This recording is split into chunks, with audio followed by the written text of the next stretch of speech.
Hey, and welcome back to the It'll Be Fine podcast. I'm your host, Erica Bell. I'm excited to have my husband here, the one and only Jeff Bell. Well, a lot of people will just listen to this and not only watch this, so you can't only give, hand signals that you're here. Welcome in. First time caller, long time listener. Yeah, happy to have you. Yeah, I'm happy to be here. Happy to be invited. Yeah.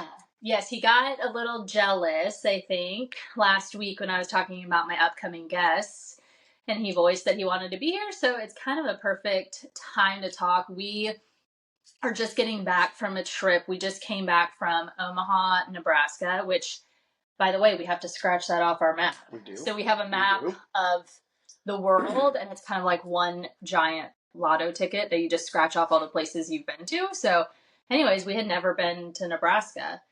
And fun fact, we found out that the airport you fly into is actually not in Nebraska, it's in Iowa. That is correct. So we get to scratch Iowa off too, I guess. It's just what a trip. What a trip. So we went there because one of our good friends had passed away, and that was his hometown, so we went for the funeral. So our friend had been battling a lot of different kind of illnesses for the last couple years. Why don't you kind of give a rundown of kind of what his health journey looked like, and just kind of let people know that. Yeah, it was a very raw deal. So Jim probably spent more money on amateur golf than anyone you'll ever meet in your life. It was his life. It was his passion. He was never married, didn't have children, had a huge family, and had lots of nieces and nephews that were basically his kids. But he lived to play golf. He lived to play tournament golf. And kind of the start of this all was him and a few of his really good friends would always play in the deep freeze over in Destin in December every year, and Jim had to kind of just ride in the cart. His back was hurting so bad. They were all just making fun of him for being old. Like, oh my gosh, like I can't believe you can't get through this round. Like you're just an old man now. Yeah, because at that point he had just turned. He was 52, I believe, at the time. Okay. And a couple months later was just not getting better, was getting worse, was having trouble walking, went in, and sure enough, it was tumors on his spine. And from there, things were really tough. Started treatment, fast forward to April, May of that year, when I went over to see him in the hospital. Walking in, my good friend Will says, hey, just want you to be prepared for what you're walking into. And also they just did a scan and he's got 26 lesions on his brain. And so at that point, I'm walking in to say goodbye to one of my best friends. And they started a trial treatment on him, and it was working. All the lesions on his brain went away. He ended up having to have quite a few back surgeries. He had to have some sections of his back taken out. Then that ended up being ended up with blood infections. Yeah. He had a stroke in the middle of all of this. So just a really raw deal for a brilliant man. To see him and kind of, he was still there. He was still Jim, his moments, but definitely was a shell of himself towards the end. And I think even on his, the funeral page or his, whatever you call that page, it said something like he ultimately lost his battle to lung cancer. Yeah. So basically it just spread throughout his body, and his body couldn't handle it anymore. But the weird thing was that over the last couple of years, it was such a roller coaster. Okay, the lesions are going on his brain. Yeah. This is cause for celebration. And then at one point he was even saying, okay, I'm in remission. And, we were kind of not really joking, but kind of talking this past weekend of you never say that word. Yeah. You can say it, but you don't say it out loud. It's kind of like a jinx. And of course we don't really think that, but we kind of thought he was in the clear, thought he was getting better. And I think that's a really tough thing to have to watch him, just the roller coaster of it. It's one thing to say, okay, you've got this much time to live, and that's the prognosis. But then to have these glimmers of hope, it's almost kind of worse in some ways, I think, Yeah. And the fact that, he kept a very positive attitude, but you could tell there was a lot of affront to it. But even the worst part about all of this is kind of the real backstory is this all originated in his lungs. Yeah, I was going to say that. And Jim has never smoked anything in his life. Like that's not his. No cigarettes, no pot. That's not his deal. But Jim was a chemical engineer. He was the dummy of his family. Couldn't get into Yale or Harvard or Stanford like the rest of the kids, so he just had to go to Vanderbilt. Yeah, and then graduate top of his class as a chemical engineer, and he found this job in Pensacola, Florida, working at Monsanto, which is a chemical plant. And I'm sure, he's like, Florida, great golf. Let's move to Florida. Yeah. And he made his home in Pensacola for 30-something years. Yeah, like he spent pretty much half of his life in the Midwest and then half of his life in Pensacola. So it's interesting. He has these, this huge family in Nebraska, in that area, friends, family, everyone that he's really close to, and then another kind of separate family of his friends from Pensacola that he spent pretty much an equal amount of time. Right. But yeah, that ultimately probably. Yeah, and so obviously the thought is that lung cancer from ingesting all of the chemicals for those years, and he didn't do that the whole time. He was a chemical engineer that ended up selling air conditionings. Yeah. I know. Which is funny because, you don't often see somebody as brilliant as him also be such an outgoing and gregarious person to where he can sell anything. He can sell. His greatest sales trait was people. Yeah. And, I've got some of my best friends still to this day and I'm not the only one. You could probably say this for thousands of people, that they can trace back some of their best friendships to that moment Jim introduced them. And I got to see all those people this weekend. Yeah. And there was probably a good 10 to 12 people at his service this past weekend that were from Pensacola that made the trip to Omaha, and his family was blown away that we were all there. And but we were all like, why would we not be there? Like, there's no way I'd miss this. Yeah. So there was two, because he had these like two families.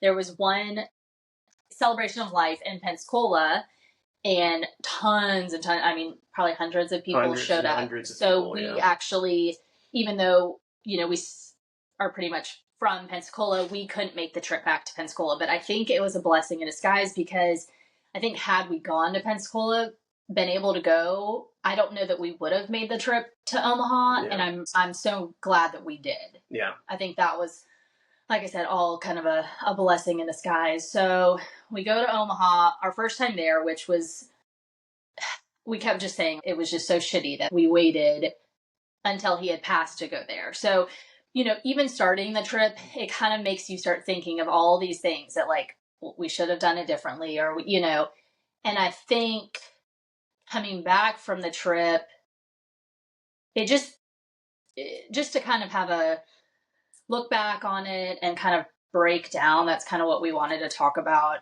of just what is the legacy you're living. There were these themes that kept coming up over the weekend, and it just makes you think. I don't know how you lose a loved one, how you lose a best friend and not have a reflection, right? Yeah. So, all right. So we started the trip, we got in town, and we got to go see his childhood home, which, what did we say? It was like 2 blocks away from Warren Buffett's or something. Yeah.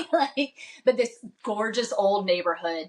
Their house was probably built in like the 1920s, I think. They moved there when Jim was 1, and then pretty much haven't done anything to the house since 1970. It's a time capsule. Yeah, it is such a gem. It was like a maze of a house. You kept going down these stairwells and tunnels, and you're like, where am I going into? Like, this is the coolest house. Yeah. And it would have been a killer place to play hide and seek as a kid. Totally. Yeah. So, and I kept thinking, I'm like, oh my gosh, all these windows, I bet these kids snuck out. But apparently they didn't have curfew, so they didn't really, need that. Yeah. So the gem of it all, we got to meet Big M, which was his mother that he spoke very, very highly of. And one thing about meeting her was so interesting, because even we've heard him talk about her forever, just in such high regards. And it was interesting to think that even though it is such a role reversal and not the way that life should go, like, no, and I'm sure I will cry multiple times talking about this, but like, a mother should not have to bury her her children, and she's had to bury multiple 2 in the last 6 months. Yeah. 6 months apart. But the beautiful blessing of it is that she was able to hear all these people talk about her sons, right? And so one of her sons spoke, and, for her to kind of hear not only about how she kind of started this legacy for them and how her kids think the world of her, but then she also got to hear what everyone thought of her son. So, I mean, even though it's just really shitty, it also had its blessings in it. Well, and going into this, the only person from Jim's immediate family that I'd ever met was his sister Sally. And so, and even in that, it was very, like, I can't believe I haven't met any of these people I've heard so much about. But getting to share, late nights and having time alone with some of these people in pockets at bars and all the places that Jim used to go when he was in Omaha, and having these conversations with these people that you felt like you've known forever, but yet you've never met. Yeah. And just could not have been more of just a blessing, like she kept saying, that we were able to be there. And people use this word closure. And I don't know that you ever have, like, closure when you lose somebody that's that special and that close to you. But you can sure get sense of peace and know that, I got to do this. And it's a very selfish feeling that, we got to go see his home. We got to meet his mother, who's 96 years old, still drives, still lives alone. The youngest in her bridge group, which I love. Her bridge group of 4 is 96, 97, and 98, 98. Yeah. Like, that's their foursome. Yeah. And, to meet her and to see the house and to go visit the gravesite, and see where his final resting place was. It's just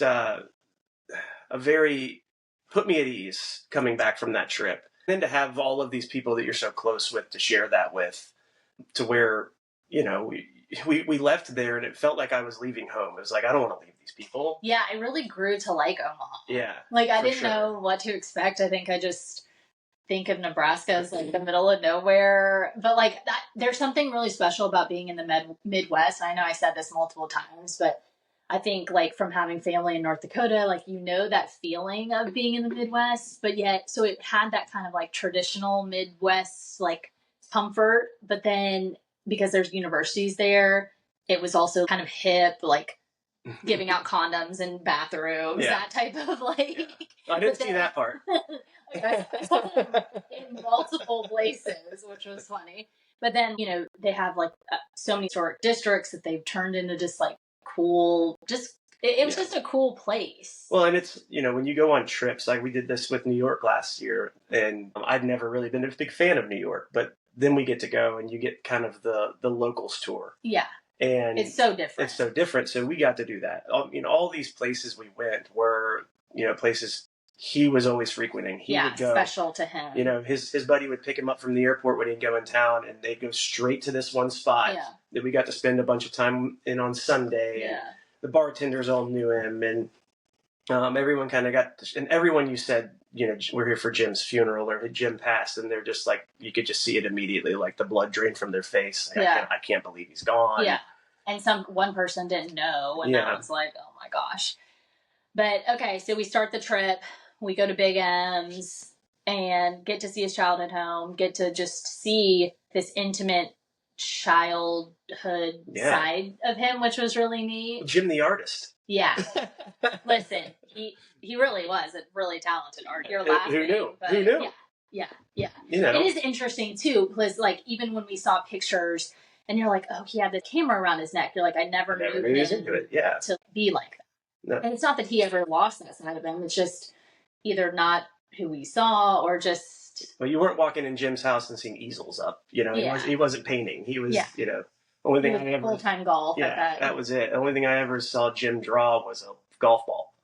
Yeah. It was not anything I had any clue about. Yeah. But didn't surprise me either in the same breath. It was like, oh, that makes sense. Yeah. Like, why wouldn't he have been good at that? Like, just stupidly good at everything. Yeah. So it was that was really special. Yeah. So then, we go to a cool pizza spot. But what was interesting, so Jim was super into music, and that was one thing that tied a lot of people to him, just like jamming out in the car, just singing karaoke. And it was so cool because at first we were like, oh, this is so strange. And then we're like, no, it's not. This is like a God thing. Or it's like him winking down on us everywhere we went. So we go to this pizza spot and it's, what do they call it? Wood, brick? Yeah, like a wood fire oven, whatever, like, pizza joint. And they're playing this like emo. Yeah, didn't fit the bill at all. Like no. It was not a joint you would expect. Like Yellow Card to be playing and all these emo songs that Jim and I used to love to like belt out in the car, like Dashboard Confessional and random stuff like that. Throughout the weekend. So then another time we were at this Mexican place, literally just like we were walking from our hotel to an Airbnb. We're sitting in this Mexican barbecue joint, which is kind of a weird concept in itself. Yeah, it was on Diners, Drive-ins, Diners, whatever that, Dives, whatever that show is. Yeah, so apparently it is a hidden gem. But so they're playing Mexican music, just nothing that we knew. Then all of a sudden, Wonderwall comes on. Wonderwall. Jim's, like anybody that you meet, Wonderwall came on, or you ask what reminds you of Jim, like that is going to be one of the first two things out of their mouth was the song Wonderwall. Yeah. And I started tearing up at that point. It was bizarre. And then the song ended and it went right back to Mexican music. It made no sense. Like, it was just... It's not like they turned the station and then all of a sudden it was like, okay, this is like Oasis channel. No. It wasn't like Oasis Mexican Pandora. I don't think that's a thing. Yeah.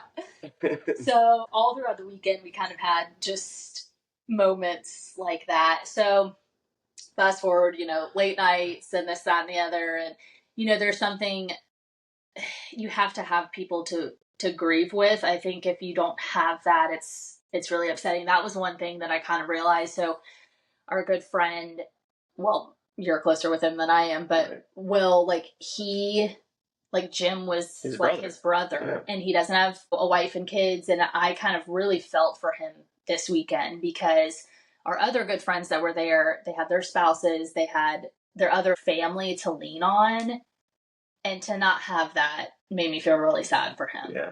And I mean, when you say it, like, honestly, like Will's the executor of Jim's estate. That's how close they were. Yeah. It wasn't one of his own brothers or sisters. It was Will Grace. Yeah. And it was hard on everybody, but yeah, that's a heavy weight. And I think that as much as he was there for us, it was good to be there for him in that moment. And it was. I grew really, to like him really heavy. Like him more this weekend than I have probably ever. Well, I think you just see a different side when you're going through something like that. Like you're not just seeing sunshine and rainbows. You're seeing someone like at their core dealing with loss, seeing someone dealing with those emotions. It just gives you like a real glimpse into them and just a different side. So anyways, late nights, all that. And then, so we had our whole timeline of the weekend messed up. I don't know who gave us wrong information. At one point I was like, is this because like we're not included in everything? Like I had this like woe is me moment, and then I'm like, no, that's because no one is taking the initiative to say here's the itinerary for this weekend, and that's why it was just well, because the person that would have done that would have been Jim. Yeah, exactly. So anyway, so we thought there was a celebration of life at this brewery one night that was going to be kind of casual, like slideshow, speeches, and then we thought the funeral was the next day. Okay, no, there was one thing, and so the family went to the gravesite, and then afterwards, the friends were allowed to go, and then they were having the celebration of life at the brewery. No funeral, nothing in a church, even though like his family's Catholic. I would have thought they would have done something. So it made sense we were confused. Anyways, I won't get into my poor choices of wardrobe, which are still pissing me off, but it really, in the grand scheme of things, no one gives a shit about what I was wearing. No one did. In fact, like I was feeling it a little bit too, and when we walked in and we saw somebody in shorts, I'm like, we're gold. Yeah. We're good. We're okay. And we're then when Big N was like, you're fine. Well, I apologized to her for being too casual, and she was like, you're totally fine. So that was fine. So anyways, the brewery, it was in this basement, nicer than you would have thought of like for a brewery. They had a slideshow going, which a slideshow at any moment gives me all the feels. I love a slideshow. Thank God it didn't have music because I would have been probably crying the entire time. Get to see that. And then his nephew, who, I mean, he idolized Jim. They were really close, even though they're 30 years apart. No. Probably not that many. 20-something years apart. Yeah. And then his brother spoke, and one of his, like, childhood friends. And that was really fun to meet, like, because I haven't met a lot of his childhood friends, even though they've come to Pensacola, golfed, but we haven't really spent a lot of time with them. And they are gems. I really liked them. Everyone we met, we were fast friends with, which was really, really fun. And also not surprising. Yes, not surprising. And so, you know, when you hear, I think, recurring themes come up from people speaking, that's another thing. It makes you think about, what are people going to say at your funeral? So what were some moments that stood out to you? Well, I mean, all of it was just kind of, you know, you can, like, I felt like I was getting a crick in my neck. Like, I was, like, constantly shaking my head up and down, like, yeah. But then, you know, the heaviest moment of all of it, and I think, you know, standing there with Chuck and with Will and you and Ashley, as, you know, his brother was giving his speech, and at the very end, he's like, and I know that I can speak for everybody in here, that we all just want that one last round. We want that one last time walking off the 18th hole when he takes his visor off and he looks you in the eye and he shakes your hand. Because as funny as he was and as much of a cut up as he could be, when he was on the golf course, it was business. And too much so almost sometimes. and no, but he still loved to go out and, you know, with just the guys and play. But that handshake and that visor off, the most proper handshake you've ever received. It was out of respect. He's like, we just shared a moment on a golf course together, which I would rather be nowhere else on earth than where I just was. And that hit, I think, all of us really, really hard. And because that's so true. I mean, that's what you miss. You miss just being able to be out and on the golf course and be together, and who cares what you shot. When his brother was speaking and he was talking about, so Jim was the second youngest, so his younger brother spoke, and when he was saying stuff about, like, looking up to my older brother, and, like, you know, he was the only person that Jim was the older brother for only him, you know, and having two older brothers of my own, that, like, hit me. Anytime he said something about my older brother or, you know, being the baby, and I was just, I could just relate to that feeling. Yeah. And I also thought I really respected, because I think, I want to say all three of them said something about having regrets, or, you know, like, I wish we would have been closer, or I would have this, or, you know, and that, first of all, I respect how candid they were about that, because that takes a lot. But it also, I think they did it to kind of put people in check, to be like, don't live with those regrets. Yeah. Like, don't wait to pick up that phone to call somebody you haven't spoken to in a while, or that you may have, life has drifted you apart, nothing else, just the fact that you don't live in the same place anymore. Yeah, take the trip. Kids happen. Yeah. And jobs all of them are valid, very valid reasons, very valid excuses, but don't do that. Like, don't. And I know people say this all the time, like, just live with no regrets and this, that, and the other. But when you have moments like this, it does kind of put you back in that perspective of, like, no, I really don't want to.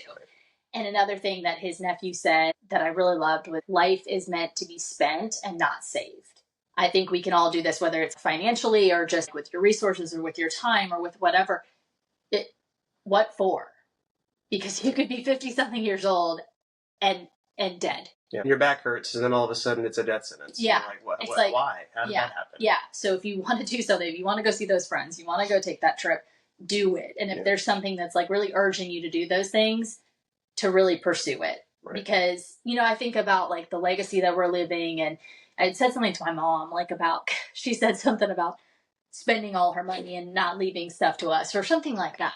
And not in, like, a cold way, but, and I was like, yeah, of course, I want you to do that. I want you to spend your money. Like, but in my head, I want to have enough money to where I leave a financial legacy on my kids. But at the same breath, I'm like, also, I want to really enjoy my life. Like, with your kids. With my kids. Yeah. No matter the cost, not just saving for when I die, or like not save it. You know, how many people do we know that have waited until retirement to like start living their lives? You know, and I know we don't want to be like that. No, for sure. You know, and I know Jim definitely wasn't like that. He never let his work, which he easily could have, get in the way of like living and pursuing the things that he wanted to pursue. We haven't even talked about like my favorite, I shouldn't say favorite, that's a really weird word to use in this moment, but like the part of the trip that I think I'll reflect on the most and that gave me kind of the most peace was when we went to the graveside. Oh yeah, I skipped because my timeline in my head is still off. So before the celebration of life at the brewery, we got to go to the gravesite. So and let's talk about the trip to the gravesite, right? Everybody, oh my gosh. We took a couple of Ubers and we had this driver that was hilarious, but everybody's getting in that car and it's a very kind of like things are hitting home. Yeah, and, somber. Okay, we're going to see Jim's final resting place, and we're just kind of, everyone's kind of quiet, and then this guy starts playing Trump parody songs. And I mean, like, they're eating the dogs, they're eating the cats. Well, first of all, it could be a like the fact he said that in real life, and we won't even get into politics. We're not getting into politics on this, but it was just hilarious. Like, this guy's like, I think Will goes, "Where are you getting this stuff from?" And he goes, YouTube. Yeah. But it was such like again, this music, which, first of all, anyways, let me not get into that. But it was, because it was music, like breaking the ice. It was so perfect. Yeah. Because we were all laughing. Like, I don't care what your political beliefs were. Like, there were many different beliefs in that car, and we were all just like, oh my God, what in the hell is happening right now? I was like, what universe am I in right now? We went through like a portal to a different dimension. But it was pretty fun. And it was kind of a good way to like break the ice before a hard moment. For sure. So then the other thing about being at the gravesite, which I have to laugh about, is on the tombstone, as y'all know, it's usually the last name. If you're having multiple, it's a family burial site. Yeah, and so you have the last name, and then you have the first and the middle names, and then birth and death. Well, because Jim took up so much space in this world, they put his full name on it. James Alexander, and then kept Kemp, and then still had Big Kemp right above it. Yeah. So now we were laughing with one of his sisters. She will no longer have enough room on that. For somebody that does need their new last name on the headstone because she's been married. Yes. So we were just like little things like that. That not that we're being disrespectful or making light of a situation, but it is those moments of like, oh my gosh, you have to laugh or you'll just cry. Or the fact that they double booked a couple different places that they were trying to have the celebration of life. They double booked the funeral home. I'm like, how does one do this? And you're like, oh my gosh, what in the world? But so yeah, I think it's interesting. Our daughter's obsessed with cemeteries, and I don't know where she gets this from. Do you know? No, I have no idea. And so, not like hey, let's go visit a gravesite this weekend. Yeah, not like we're like Aunt Ethel. Like, I mean, we're not. I don't know if we've ever taken her. No, to one. Not that I can think of. No. And so, what did she want a picture of? She wanted a picture of his tombstone. But I like that she has, because we both have a very healthy relationship with death, with dying, with being in healthcare, with working in hospice, and different things. And I think just growing up in that, we have a healthy respect for life and death. And it's not a scary thing. It's a really crappy thing when it's too short. And having our faith, we're not really scared of that. And I think that's a better outlook than not ever wanting to talk about. Like, it's much healthier to talk about it. Everyone's going to die. Yep. But there is kind of something about putting that period at the end of the sentence when you see your friend's name and the date. Yeah. And I think that was definitely just not a shock. We knew we were going there. Yeah. And it was a beautiful cemetery. The fall colors and the trees right next to this gorgeous tree. I mean, you couldn't ask for a more idyllic spot. but it still just kind of put the end point on something. But at the same time, and I mean, I can't speak for anyone else, but I remember like getting out of that car and walking down towards the burial site. And when I got out of the car, I was almost nervous. Like, I can't believe I'm walking up here. And then all of a sudden, just this, like, total God moment where, you know, I'm walking down there, and it was not a feeling of dread anymore. It was, you know, I'm getting to pay my respects to one of my best friends of all time. Yeah. And there was some tough moments where you're taking some deep breaths and you're choking back tears. But at the same time, I didn't have this overwhelming sadness about me, which is very different for me, because I definitely get emotional in those moments. I definitely, you know, in any of my, you know, funerals with grandparents and things like that, where with my dogs, I'm not afraid to share that emotion, and even with the people that are around me, but I didn't have it. And we all got to share a moment where we held hands and had a prayer at the gravesite. And it was just such a cool feeling to have God speaking through me. I think that's exactly what it was, because mine was like the realization, like the floodgates. I had kind of been holding back even this summer, because he had been passed for months. And even this summer, like I didn't really, when we first heard the news, like, of course, kind of floodgates. And then, because the irony of it was we were actually celebrating our son's birthday. Yeah. So that's a weird life-death situation. And I think walking up, I kind of unleashed some of the floodgates.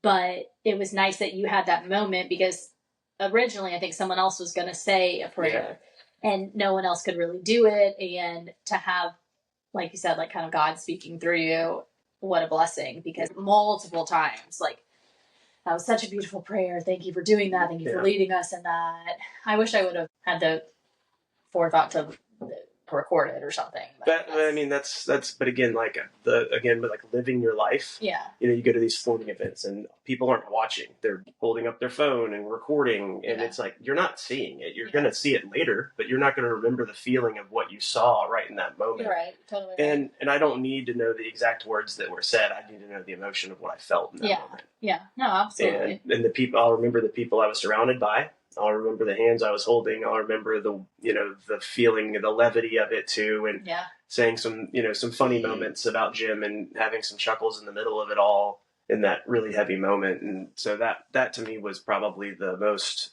again, use the word closure moment I had on the entire trip. The other thing that was just a goofy thing, but on the gravesite, they have this little, can they not put up nicer, like, flags? It's like this, hey, yard work is like somebody's putting in a new sprinkler system. Yeah, like, can we not have something that says, like, just passed, like, something a little bit more? Yeah.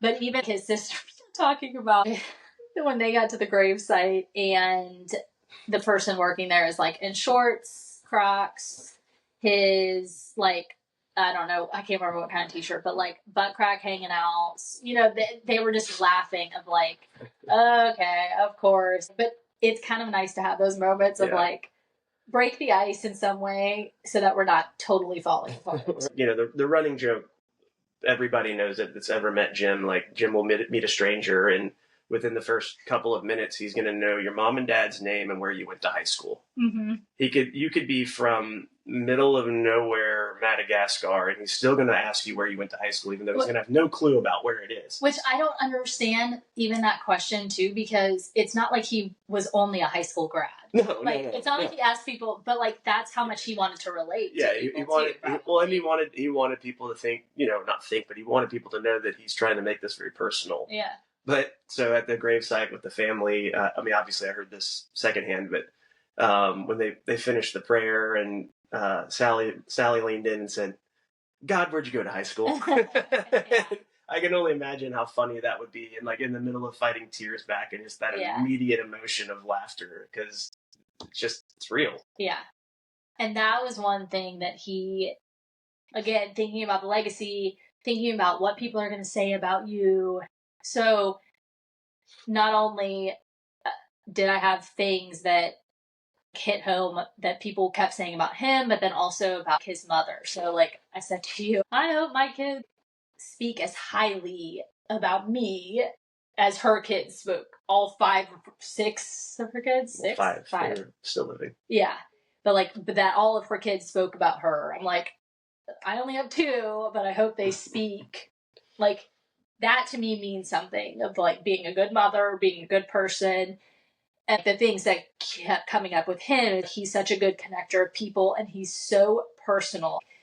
Even talking to some of his friends about, I mean, we all knew this already, but it's rare to have someone look you in the eyes and really want to know how you're doing. Yeah. And he genuinely meant it. That's why he, had so many friends. That's why he, or I can't remember who, was it his brother? I can't remember who said this, but basically it was like, he was the leader of a club, but anyone was welcome to join this club. And I loved that because it was so true. He had his own club, but you were welcome. Anyone was welcome. And he genuinely just wanted to know about you. And for someone to make you feel seen, important, and loved, those things are, you rare. Can't, rare. Well, and that's a sad thing, that it is rare. Like, those should be givens. But very few people made me feel like that. Yeah. No doubt. Heavy. And I think even in the memorial service, people were like, oh, it would be driving him crazy if you didn't know who so-and-so was across the room. And it wasn't, because I have another friend who does this, who it's like she wants you to be friends with all her friends. But it's almost... That's selfishly want that. Yes. He wanted it because he knew you guys were going to be such good friends. Exactly. And that it was going to better your life for meeting that person, not his. Exactly. And to be such a good connector of people, I mean... You wonder why I didn't sell more air conditionings. Yeah, right. Oh, no. I mean, but those things are priceless. And I definitely am thinking about what is the legacy that I want to leave and what do I want my time on this earth to be spent doing. And definitely going through something like this, it makes you want to like hold your loved ones tighter. I really want to be better at doing things with friends. I say to you all the time, I don't have friends and I don't, and I do have friends and we've let distance and time and kids and life and jobs and all that drift us apart. But I really want to hold tight to those relationships because they're different than, your family. I love my family. We spent a lot of time with my family. I adore being close with my family. It is one of the greatest gifts. But there is something different about having true friendships, There is. And so for me, I want to foster those relationships more. I mean, I already tried to work my ass off being a good mom, so there's not much more I can do with it. No, there's not. But, I want to, I don't want to save my life. I want to spend it, Yep. Absolutely. And the thing that Jim would tell you right now, him not being here, it would be, this is why I introduced you to all of these people, because I don't need to be here now for these relationships to go on. Yeah. And I mean, that was so apparent this weekend, right? Yeah. You think about these people that I would never know. Yeah. But now it's like, can't wait to see them. Yeah. Already planning another trip. Yeah. And not even those relationships, not only those, but the other relationships, the other friendships that you have. Like, I mean, like I said, it definitely makes me want to reach out to other people. And absolutely. And it's nice, not that it's nice to have these moments, but it does just kind of make you check back in of like, am I living the way I want to? Right. And knowing that today is game day, which usually is my favorite day of the week and my favorite time of year, but we're in the midst of an unconscionable disaster of Florida State football. And to like make all of that in perspective, where who cares? Yeah. Who cares? Yeah. I'm still going to wear my Florida State gear. I'm still going to have my beer to celebrate the game coming on. But, the wins and losses and games don't matter. It's the wins and losses and the relationships you have and the life you lead. Yeah. And I think too, because I get hard on myself of like, oh, I should be better at this, or I should be, and like trying to let go of that. Jim wouldn't have wanted you to be like, well, I only went to see him this many times. He wouldn't want you to feel that way. And so just moving forward, be better. You don't have to, beat yourself up for anything in the past either. Definitely. Yeah, I know.